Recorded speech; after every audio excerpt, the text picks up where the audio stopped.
Well, Iran has set the clock. The country says it's on track to exceed limits and stockpiled uranium set in the 2015 nuclear deal in just 10 days. Thomas Callender, a senior research fellow for defense programs at the Heritage Foundation. This new news out of Iran and the leadership there, really, I'm not so sure the U.S. should be worried. It seems more like the Europeans should be really concerned right now.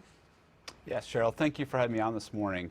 This is essentially a nuclear blackmail by the Iranian regime against the European nations to try to get them to capitulate, open up international banking, and continue to adhere to some of their portion of the Iran nuclear deal. I think if they exceed these limits, I think it's only going to further isolate them. I think especially the UK, I think will not adhere and stick to this, and this could signal the end of the Iran nuclear deal, even from the European side. Well, but just to remind our viewers, the President Trump decided to pull the U.S. out of the Iran nuclear deal last year. That was a President Obama-initiated deal. Do you think that, though, that it should stay in place? Do you think that we do need to, work on trade with Iran because we could have potential military conflict coming? I don't think the deal was not a good deal. It really wasn't going to prohibit in the long term Iran from developing nuclear weapons.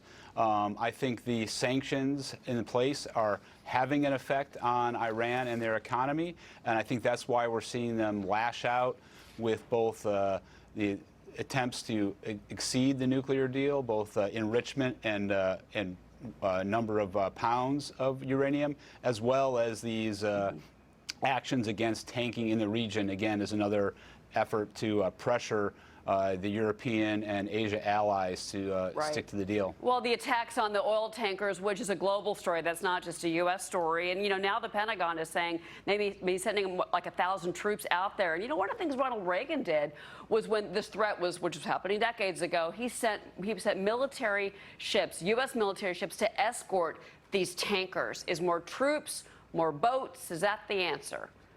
I think it is. If you notice, this is a very measured response. It's defensive in nature. It's more intelligence, surveillance, and reconnaissance assets, some security forces, and that we have 2 ships in the region, 2 U.S. destroyers that went to the assistance of the tankers. You're not seeing the carrier strike group sail into the Gulf as any indications of some type of more of a strike force. These are all defensive measures, and I think we should see the U.S. and the international community, I think, should work together to help protect and escort shipping as needed against this Iranian threat. Yeah, and of course the Pentagon just releasing some new still photos that showed what we believe to be that Iranian boat full of the National Guard actually pulling that mine off the side of the ship. But still the Iranians say, no, that wasn't us. Really quick, I want to bring this home for a second here. There's the political side of this. Ilhan Omar, the representative from Minnesota, says that basically we should, return to the table.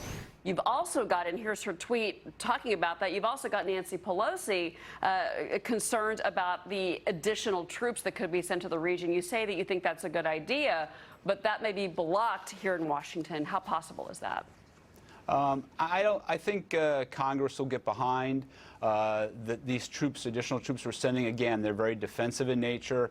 We're not sending, military strike aircraft or forces that would be more of a military strike against Iran. This is all to protect the sea lines of communication, our allies, and our forces already there with missile defense, ISR, to observe and let us know if we see any further action by these IRGC Navy forces. Well, we'll see what happens indeed with the oil contract as well. It's been more trading on global trade issues than this, but that situation's escalating there. Thomas Callender. Thomas, thank you very much. Thank you.